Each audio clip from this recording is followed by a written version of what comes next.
Microsoft એક્સેલમાં મિત્રો આજે આપણે કમ્પાઉન્ડ ઇન્ટરેસ્ટ એટલે કે ચક્રવૃદ્ધિ વ્યાજ કઈ રીતે શોધવું તેના વિશે આ વિડીયોમાં શીખીશું. નમસ્કાર મિત્રો, શિવસાગર ગાઈડ ચેનલમાં આપ સૌનું ફરી હાર્દિક સ્વાગત કરું છું. અહીં સ્ક્રીન પર જુઓ છો એક ડેટાબેઝ ટાઈપ કરે છે. પ્રિન્સિપલ એમાઉન્ટ 10,000, પર્સન્ટેજ 10% અને નંબર ઓફ યર્સ 3 વર્ષ.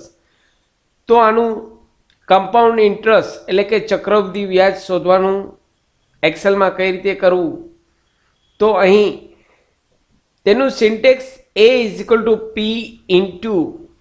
Into bracket 1 plus r caret sign number of years, જે સિન્ટેક્સ આપણે સ્ટડીમાં આવે છે તે જ સિન્ટેક્સના ઉપયોગ દ્વારા અહીં આપણે કમ્પાઉન્ડ ઇન્ટરેસ્ટ એટલે કે ચક્રવૃદ્ધિ વ્યાજ શીખીશું.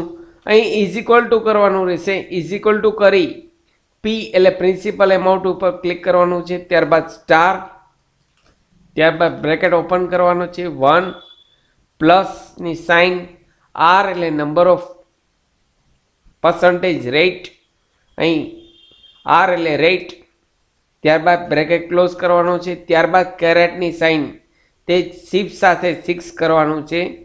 કીબોર્ડમાં શિફ્ટ સાથે 6 કરશો એટલે કેરેટની સાઇન આવશે. ત્યારબાદ નંબર ઓફ યર્સ ઉપર ક્લિક કરશો અને એન્ટર આપશો એટલે અહીં મિત્રો 10,000નું 10% લેખે 3 વર્ષનું ચક્રવૃદ્ધિ વ્યાજ 13,310 થયું. અહીં નેટ કમ્પાઉન્ડ ઇન્ટરેસ્ટની વાત કરીએ તો અહીં ઇઝ ઇક્વલ ટુ કરી ટોટલ કમ્પાઉન્ડ ઇન્ટરેસ્ટ ઉપર ક્લિક કરી માઇનસ પ્રિન્સિપલ એમાઉન્ટ બાદ કરશો એટલે કમ્પાઉન્ડ ઇન્ટરેસ્ટ 3,310 મિત્રો આવી ગયું.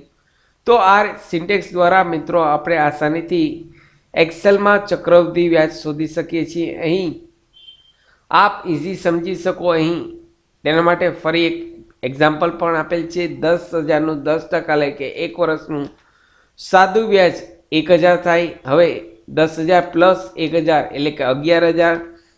હવે 11,000ના ફરી 10% કરવામાં આવે બીજા વર્ષે તો તેના 10% 1,100 રૂપિયા થાય. 11,000 પ્લસ 1,100 12,100 થાય. હવે 12,100ના 10% 1,210 થાય. તેમ કરીને અહીં 3 વર્ષનું ટોટલ વ્યાજ મિત્રો 3,310 એટલે કે 3,310 રૂપિયા કમ્પાઉન્ડ ઇન્ટરેસ્ટ થાય. તે માત્ર અહીં આ સિન્ટેક્સ દ્વારા આપ આસાનીથી અહીં શોધી શકો છો. અહીં સપોઝ અહીં 5 વર્ષ કરી નાખું તો 5 વર્ષનું પણ આવી જશે. આશા રાખું છું ફ્રેન્ડ્સ આપને આ વિડીયો ગમ્યો હશે. આપને આ વિડીયો ગમ્યો હોય તો લાઈક કરશો. મેક્સિમમ આપના વોટ્સઅપ ગ્રુપમાં, ફેસબુકમાં આ વિડીયોની લિંક વધુને વધુ શેર કરશો. નવા હો તો અમારી ચેનલને સબસ્ક્રાઈબ કરવાનું ભૂલશો નહીં.